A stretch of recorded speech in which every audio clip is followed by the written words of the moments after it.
Tapi kalau bagi Anda cara pribadi dengan pejam mata, ternyata Anda bisa mengarah, bisa mengikuti firman-firman Allah yang Anda baca.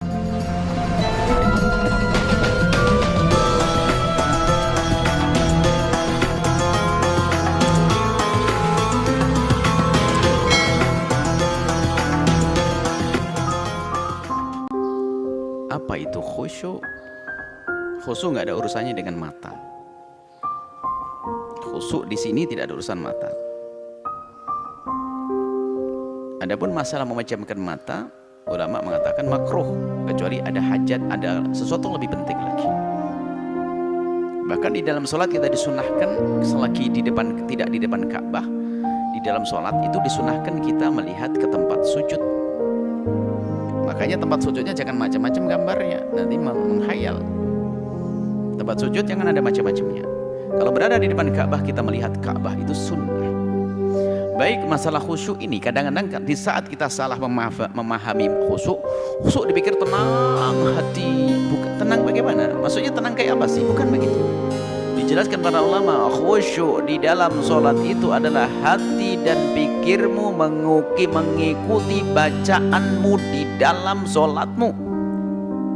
Nggak ada hubungannya dengan pejam mata dan buka mata. Jadi hendaknya di dalam khusyuk itu Anda tidak keluar daripada yang Anda baca, merenungi bacaan-bacaan yang kita baca di dalam sholat, itu khusyuk. Kalau sholatnya cerita neraka ingat surga, nggak khusyuk. Bahkan kadang di dalam pejamnya mata ini lebih luas kita di dalam melanglang dalam khayal. Tapi kalau mungkin dikirakan kita, mohon maaf, mungkin kita sholat di pasar tempat ramai, kita lagi sholat banyak, mungkin kita seorang laki-laki banyak, mungkin lalu lalang wanita, pejam mata, ya agar terjaga, bisa jadi seperti itu. Baru pejam mata diperkenankan saat itu, dan memang tidak diharamkan pejam mata. Mungkin ini Anda harus tahu bahasanya pejam mata tidak haram, dikatakan makruh. Baik, khusyuk itu memahami apa yang Anda baca. Maka membiasakan kita untuk mengikuti bacaan itu penting, memahami maknanya, mentadabburi maknanya terus sampai selesai, itu khusyuk. Dan itu adanya di dalam hati dan pikir kita.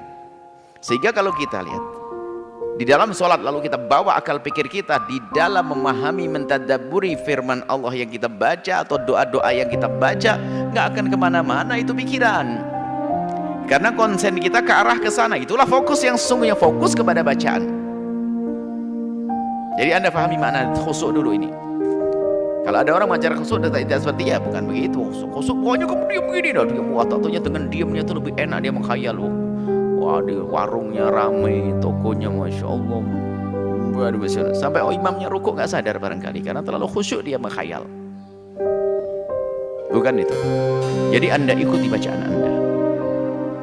Selesai ini. Jadi Anda tahu khusyuk. Yang kedua adalah pejam mata adalah tidak haram, hanya makruh. Akan tapi sebisa mungkin Anda untuk bisa buka mata, melihat tempat sujud, lalu bisa khusyuk. Kalau ternyata akhir nih, kalau ternyata khusyuknya Anda khusyuk benar, khusyuk seperti yang kami sampaikan, artinya khusyuk bisa merenungi firman-firman Allah tadi. Kalau memang khusyuk Anda harus didapat dengan pejam mata, khusyuk yang sesungguhnya, bukan khusyuk yang salah. Kalau memang khusyuk Anda hanya Anda dapat dengan pejam mata, maka pejamlah mata Anda. Jika memang betul Anda mendapatkan kekhusyuan. Akan tapi pengakuan banyak orang adalah justru pejam mata ini menjadikan waswas. Jangan-jangan ada orang mengambil tasnya atau mengambil ini, yang mukul jidatnya, tinggal pergi dan sebagainya. Malah yang bermasalah kalau pejam mata sebetulnya. Tapi kalau bagi Anda cara pribadi dengan pejam mata,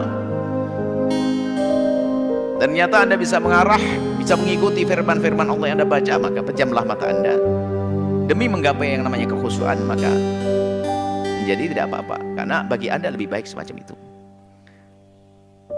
Dan yang terakhir adalah ingat, pejam mata menjadi tidak makruh kapan itu? Kalau ada hajat, yaitu tadi Anda sholat tempat yang ramai lalu langnya, atau tiba-tiba ada sholat di sebuah tempat, di situ ada gambar-gambar yang tidak layak, atau ada orang, atau Anda mengalihkan pandangan Anda, Ada orang pakai jas, makanya boleh jaket jas tolong jangan bikin tulisan aneh-aneh, orang bikin gak khusyuk itu. Kalau bikin jas, jaket, jangan sampai ada tulisannya di belakang, nanti orang membaca tulisan Anda. Tulisannya gede, ngapain lo lihat gue? Nah, kan gak enak jaga sholat tuh, gak ngelihat. Ini kan tulisan-tulisan itu adalah mengganggu orang. Kalau Anda punya baju bertulis, jangan bawa ke masjid untuk sholat, Anda mengganggu orang di belakang Anda. Alasannya untuk dakwah.